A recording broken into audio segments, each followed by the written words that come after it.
Hello, my name is Josh Swanson, and today I'm going to be presenting to you about servant leadership and why I think it's an effective method to not only solve the problems of certain leadership issues, but also how it can be done effectively in regards to its weaknesses.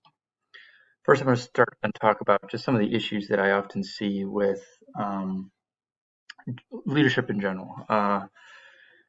Oftentimes, I think humans get trapped into the idea of being in powerful positions and therefore getting envious or power hungry or showing signs of selfishness. I talked about the example of the ultimate servant leader, Jesus, and how he was the complete opposite from human leaders who struggled with servant leadership and struggled with greed and envy and power and selfishness. And I use the examples of King Saul and the Pharaoh of Egypt. Now I just want to talk a little bit about servant leadership and the weaknesses that need to be addressed in order to effectively use servant leadership. Because like any leadership method, there are weaknesses, and if you don't address them, it will be an ineffective method. And oftentimes, if not done right, servant leaders can be hard to pick among the group. And what I mean by that is it's not very clear all the time who is leading the group. And then to go along with that, because servant leaders are sometimes so sacrificial, they are seen as passive. And then the question is, well, can they make the hard decision? Can they say what needs to be said, even if it's awkward or hard? And it kind of goes along with can they be truly respected by everyone in the group? And on top of that, can servant leadership really effectively solve the issues that I'm bringing up in terms of selfish and power hungry leaders? And lastly, is it a leadership method that is only effective in certain industries? I read some comments on my post, and Maria talked about how it was really effective in healthcare, but maybe it's not as effective in business. And so just thinking about solutions. First, we have really focusing on employee development and growth.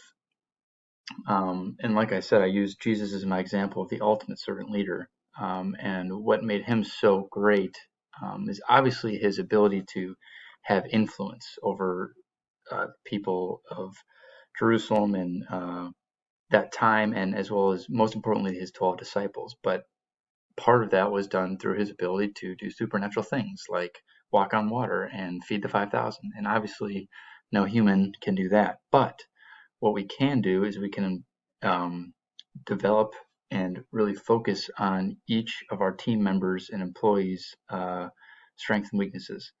For example, with the 12 disciples, Jesus saw in Peter his ability to lead and his ability to really take control over a group and have influence on the other 11 disciples. So he put Peter in a leadership position. We as true servant leaders can do this, and when we take a team member and we say, here's your strengths, here's how I'm going to use them to not only help you develop as an individual, but help our team reach our goals as a team. And then here's your weaknesses, and here's how your role in this team is going to help you improve on those weaknesses. Being able to do this creates trust, influence, and respect with the employees. Solution 2 is focusing on increasing accountability and establishing a clear set of rules and consequences when they're failed to be adhered to. I think this is a great method, but I think what really is lacking in this solution is creating that trust. Yes, accountability is important in creating trust, but what it lacks is the full piece of the relationship, which creates the trust. And that is why I think solution 1 is the go-to solution, because it allows employees to grow, because leadership is about motivation, not control. And through employee motivation, those employees can grow. And it also allows employees to be aligned with their individual goals, to have those goals aligned with the mission of the company. Again, Jesus did a great job at aligning the individual goals of the disciples and his followers along with the ultimate mission, which was to love your neighbor as yourself, love the Lord your God, and to serve others. And according to Robert Tanner, he even said that there was research done among several different industries in the effectiveness of servant leadership, and in the specifically in the industry of luxury automobile sales, there was significant difference between companies that used servant leadership because they had increased customer loyalty, top service ratings, and a growth in net profit.